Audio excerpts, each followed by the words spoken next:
নওগাঁর বদলগাছি উপজেলার নিমতলী গ্রামের একটি বাড়ি থেকে অবৈধভাবে মজুত করা 500 বস্তা আতপ চাল জব্দ করেছে স্থানীয় প্রশাসন। জানা যায়, শিবলু নামের এক যুবক তার শ্বশুর জাহিদুল ইসলামের বাড়িতে প্রায় 2 মাস ধরে লাইসেন্স ছাড়াই চালগুলো মজুত করে আসছিলেন। পেশায় কীটনাশক ব্যবসায়ী হলেও শিবলু গোপনে এই চাল ব্যবসা চালিয়ে যাচ্ছিলেন। 3 জুলাই বৃহস্পতিবার দুপুরে উপজেলা সহকারী কমিশনার আতিয়া খাতুনের নেতৃত্বে একটি ভ্রাম্যমাণ আদালতের মাধ্যমে অভিযান পরিচালিত হয়।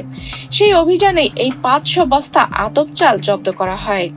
চাল মজুদের জন্য প্রয়োজনীয় লাইসেন্স না থাকায় এটি সম্পূর্ণ অবৈধ বলে নিশ্চিত করেন সংশ্লিষ্ট কর্তৃপক্ষ। অভিযানে উপজেলা খাদ্য বিভাগ এবং আইন শৃঙ্খলা বাহিনীর সদস্যরাও অংশ নেন।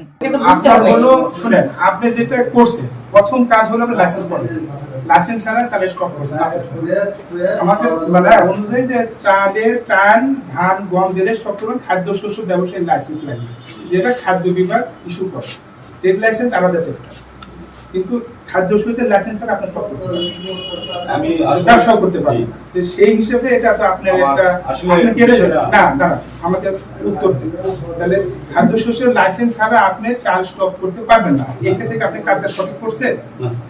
আচ্ছা, দ্বিতীয় কথা, যদি লাইসেন্স আপনি করতেন তাহলে এই স্টকের বৈধতা আসতে 30 দিন, অর্থাৎ আপনার ব্যবসায়ী আপনার কাজ আপনার স্টক করে 7 দিন মানে বেশি হয়ে গেছে। এদিকে আপনি ঠিক করছেন, তাহলে আপনি দোষ করছেন। আপনি বালাইনাশকের দোকান আছে বললেন না, কি নাম দোকানে? আমি তাহলে মানুষ না জানা মানুষ না, কারণ বালাইনাশক বা কীটনাশক বা যেটাই বলেন যারা দোকান করে, প্লিজ লেট মি ফিনিশ। যারা কাজ করে বা দোকান রাখে তারা মোটামুটি জানে যে ওগুলোর জন্য কিন্তু লাইসেন্স করতে হয়।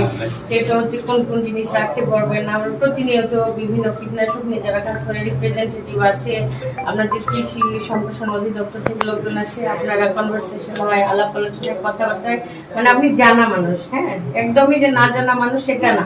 তার মানে আপনি জেনে শুনেই আমরা ধরে নিচ্ছি যে অপরাধ করছেন যেটা, আপনি তাহলে প্রকৃতি আগে আবেদন করেন, আপনার লাইসেন্সটা আসুক, তারপরে এই চাল মজুত করেন। এখন তো তাহলে আপনার নামে মামলা হবে। অভিযান শেষে চালের বস্তাগুলো সিলগালা করা হয়েছে এবং থানায় আইনগত ব্যবস্থার প্রস্তুতিও চলছে। ঘটনাস্থলে উপস্থিত ছিলেন স্থানীয় খাদ্য কর্মকর্তা মিজানুর রহমান সহ প্রশাসনের অন্যান্য সদস্যরা। নিউজ ডেস্ক, বাংলাদেশ প্রতিদিন।